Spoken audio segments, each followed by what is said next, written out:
For TraderInsight.com, I'm Adrian Manz, and let's take a look at those two standard deviation opening gaps. Everybody loves the opening gap trades. Everybody is definitely in love with the idea of working about a half hour a day and making your living and just walking away from the computer, and that is definitely possible. You can trade just the opens and call it a day if that's what you choose to do. And what I want to take a look at here is how we go about filtering through all those opening gaps that TradeStation is going to give you from the around the horn methodology. So this, of course, is the ATH Baltimore Chop scanner. This is looking for those opening gaps that are compliant with the rules that I set forth in Around the Horn, a trader's guide to consistently scoring in the markets. And we see here BBT. So this one, when you lock it to this chart and you look at this opening gap, you should see immediately that is not a tradable gap. A bunch of erroneous prints on the tape or out-of-market prints that created that gap, so you just move on to the next one. You move to Intuit, and this morning on Intuit we saw the same thing. We saw a gap that really wasn't a gap.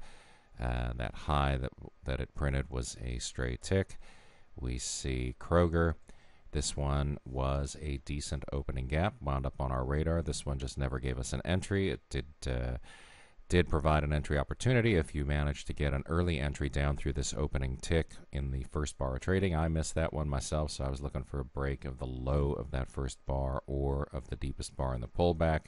And of course, we hit the 10 a.m. mark, half hour of trading mark before that happened. So that was not a trade for us, but could have been a good one.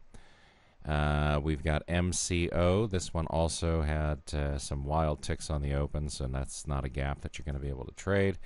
And we had Red Hat, and Red Hat was the one that actually gave us a trigger this morning. And then we had ROP, which was not a tradable setup. So let's look at the Red Hat trade and how you go about setting the parameters on that one and looking to get in and get out. So here was Red Hat this morning. And let's do candles on this one, since some of you trade candlestick bars. Just shake it up a little bit, change it a little bit so that everybody's represented in these videos, right? We see the gap higher on this one, and what you should be doing immediately then is, just looking for the significant points in that first bar of trading, and those are going to represent where the opportunities are when you're considering an entry.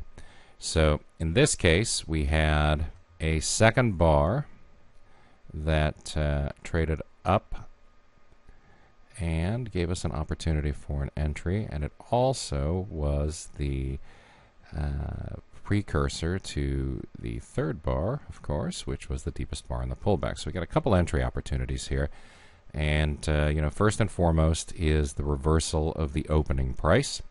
That gets you a 56.63 entry, and then your logical target on that is going to be down into the bottom of the body here, and then your extension was going to be down to 55.10. So you had a 55.63 from a 56.63 move that you were looking for. That's $1 a share. That is some significant money.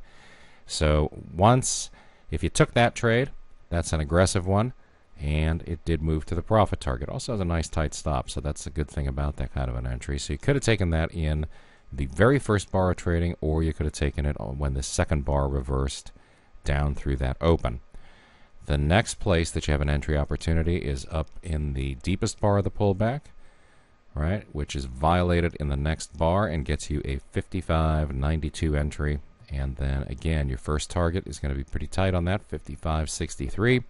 So you're looking for about 29 cents a share on the scalp, and then your extended target is going to be down to 55.10.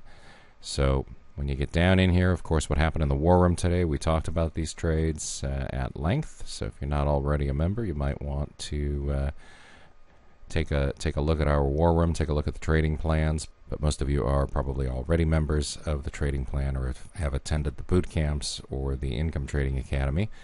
And what you remember from this morning is we got down, we started seeing an extension, and we wound up closing out on the retracement to 55.63. And actually, we were trailing a profit stop, and we'll talk about how to do that in a later video based on 25 tick support and resistance, and that got us out at 55.55. So we had a nice profit on the primary entry. We had a partial lift of shares when it came down to 55.55 the first time when it got us down and in there, and then on 25 tick support and resistance, the balance of the position came off on a retracement of 55.55, and by that time we got into the 10 o'clock bar and there were no further entries. So I hope that clears some of it up. For TraderInsight.com, I'm Adrian Manz. I hope you had a great trading day today, and I hope you have a fantastic day tomorrow.